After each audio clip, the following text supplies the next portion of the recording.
Okay, welcome to another video. Today we're going to turn this into this. And before we do that, let's address the elephant in the room, because I know there'll be some photographers and some Photoshop editors watching this who will appreciate this video. There'll be other kind of royalist photographers potentially who might not like this kind of photo manipulation and consider it to be bad for photography. And I appreciate both sides of this argument.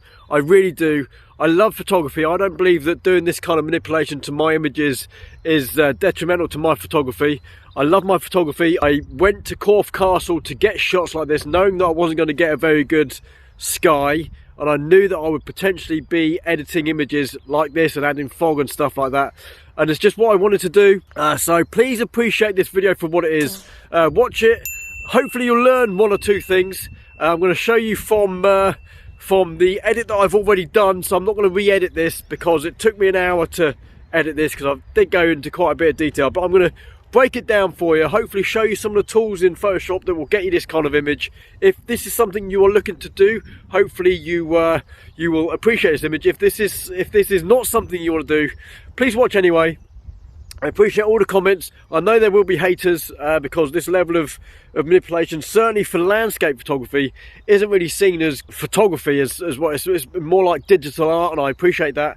But it's just what I like to do. I love to edit these kind of images in this kind of way sometimes. And I went down there specifically to get an image like this so I could do this. This isn't taking anything away from my photography. Anyway, I'm rattling on.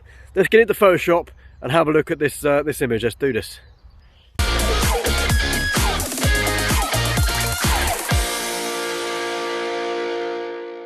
In Photoshop, you'll see this was the final image I got from this image. And again, I know it's a very, very extreme edit. It took me about an hour to do this, and I'm going to break it down for you quite simply actually, and hopefully give you some tips and tricks on how to add this kind of fog effect, if you like. So what we actually have here are a few sort of layers in Photoshop for this image. And the first one is obviously we have to break down what this image is and how we're going to add this fog. So we have to cut out certain parts of the image, and essentially I've cut out the grass in the foreground, then the hill with the castle on it all the way down to there, and then the background is on its own layer as well, and obviously I've replaced the sky. Now I've replaced the sky with an image that I own. It's in my Sky Ultimate Sky image pack.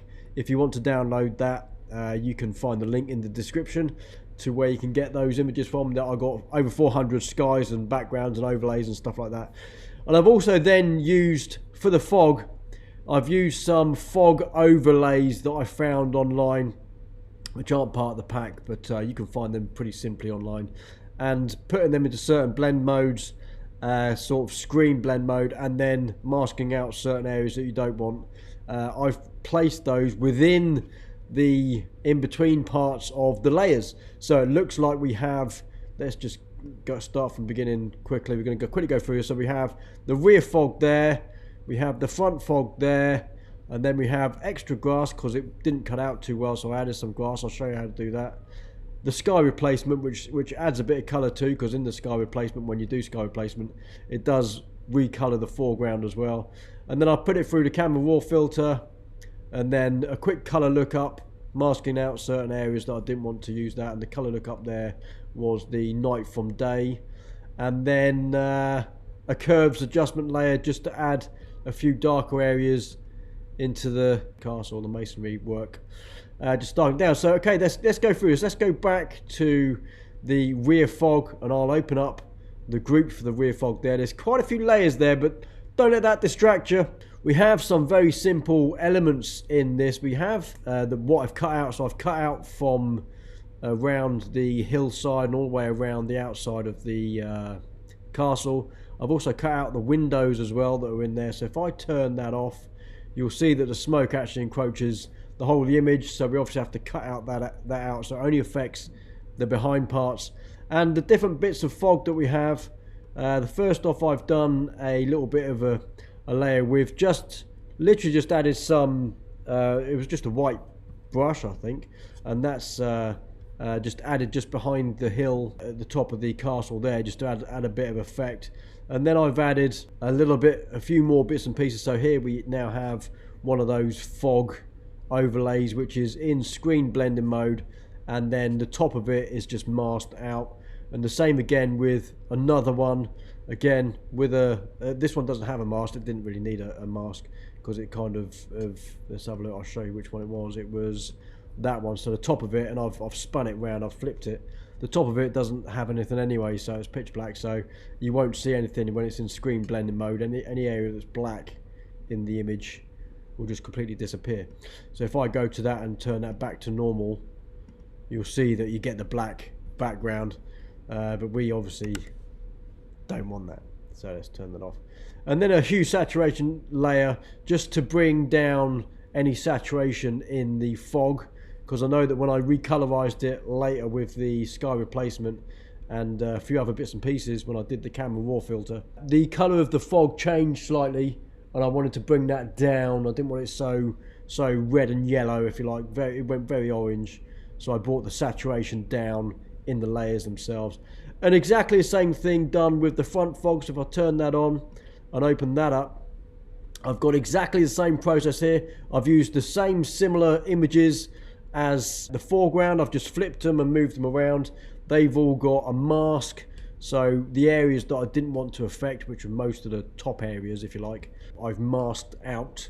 They're all in screen blending mode. Again, I've got some extra layers there for some mist down the front that I thought it needed just on its own layer. That was just with a white brush, just dabbed in areas that I thought needed it. And again, we've got a hue saturation layer. You don't really see it much at the moment because it's very white now, but when I added the sky replacement later, these fog layers turn very yellow, so I've done that. And then we have extra grass. Now what I did on the foreground here, so let's open up this layer first.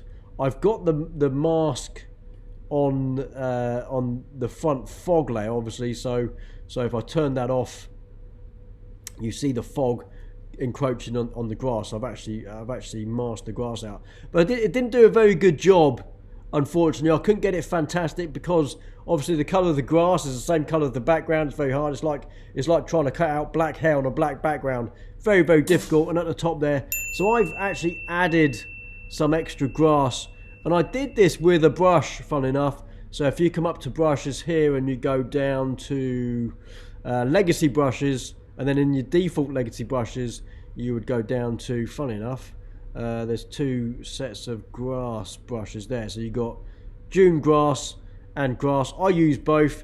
You can click on them and just change the angle ever so slightly and have a mess around, have a play around. They're quite funky. That's quite good.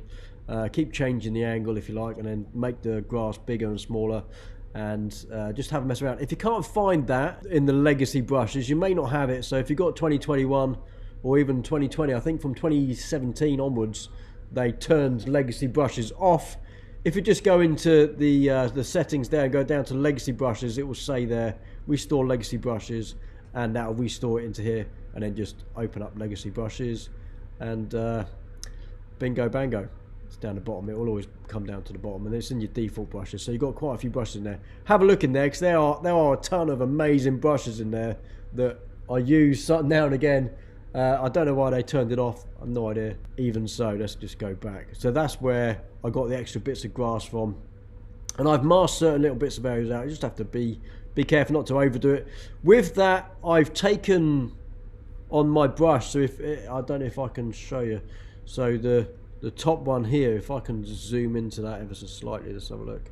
And you'll see that the colour of the grass is similar to the foreground. That's because what I've done is I've actually picked a colour for the foreground there, and then another colour there for the background. And then when you do the brush, they're quite good, so it flips from the front colour to the back colour to the front colour to the back colour when it creates the grass. So choose your colours first and then create the grass. Let me see if I can just show that to you. So if I add a layer, we're going to come down to, actually we've got some of the brushes just there, so let's do that, and then come onto here.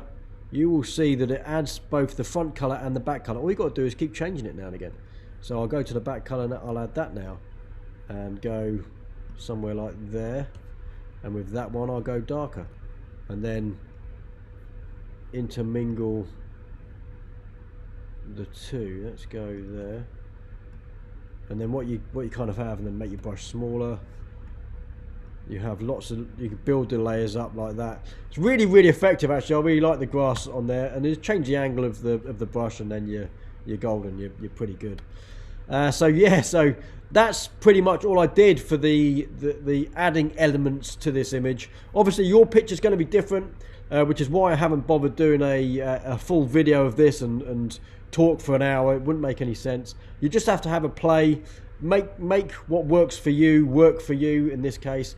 And then all I've done is I've added a sky replacement. Now this will add color too, because like I said, when you go to sky replacement, you choose your sky and then you can recolor the foreground, and it's done a very good job of recoloring the foreground. So if we go to the foreground color and turn that off for a second, it'll revert back to what it was. We've got the new sky, but we don't have the foreground color, and I've used the foreground color to relight this entire image. And then all I've done is to put it all together in a check layer. So on a Mac it's Command Option Shift and E adds a layer there. I've turned that into a smart object, and I've gone to filter, camera raw filter, which is just in there, and had a play around. There's no point in me showing you that because it's going to be different for every image. It's a bit like a Lightroom adjustment layer when you put an image through Lightroom and you play with all the bits and pieces. And this is what I came up with. I really liked it. I've added quite a few bits and pieces to this to make it look very atmospheric. It's brought the image all together, and I do love it. But after that, I still thought it needed something else, so I added a color lookup. Now a color lookup for this one is a night from day, and it's turned right down. The fill is only 20%, and I've masked out certain areas. And then I figured that the castle is still quite bright, and the walls and stuff could do with just a little bit of toning down in certain areas. So I added a curves adjustment just to bring down some of the areas in the wall. And that's pretty much it, guys. This is what I consider digital art. This isn't obviously just photography. I did use photography, and I don't think this takes anything away from my photography, and I don't think it would take anything away from your photography. But I know there are people out there who don't really like this kind of editing for landscape shots, and that's fine. I've got no problem with people's opinion. Please leave me a comment down below. I appreciate everything, so leave me a comment. Hit a thumbs up if you got anything out of this video, or if you can use any of the pieces that I used in this video, and if it helps you in any way, that'd be fantastic. And if you are new to my channel and would like to subscribe, please do so. Hit the notification bell so you get updates every time I upload a new video. And until the next one, I'm vlogging a lot at the moment, so I'm getting out and about to places like this. I'll see you then. Take it easy. Stay safe. Hi, I'm Andy, and I'm here to tell you about my new online landscape photography academy. It's not your traditional online photography course, it's also a mentorship program. Many of you most likely know me from my YouTube channel, and if you enjoy my process of getting an awesome image from the landscape around me, you can learn to do that too. So, how does it work? After signing up for the Landscape Academy, you will immediately receive access to all lectures taking you through every aspect of landscape photography. From beginner courses through to intermediate and onto the more advanced photographic techniques. At the end of each lecture, you'll be provided an assessment to progress you through the steps of creating an appealing image from beginning to end. After submitting each assignment, you will receive a handcrafted personal feedback video on your progress, giving you actionable steps to take your work to the next level. These mentorship sessions continue as you build your skill set from beginner to advanced landscape photography. By the time you finish the course, you will have hours of personal video feedback crafted especially for you. Additionally, the entire Landscape Academy is self-paced, and you have a lifetime access to all of the content. So there's no need to worry about deadlines or losing access to the content after an arbitrary amount of time. You may want to skip the Beginner 1 course if you have a basic understanding of photography and a good grasp of camera settings. But if you're an absolute beginner, fear not, this course is designed to get you started from scratch. If you want to sign up and get more information, just click the link below or check out the Academy link on my website.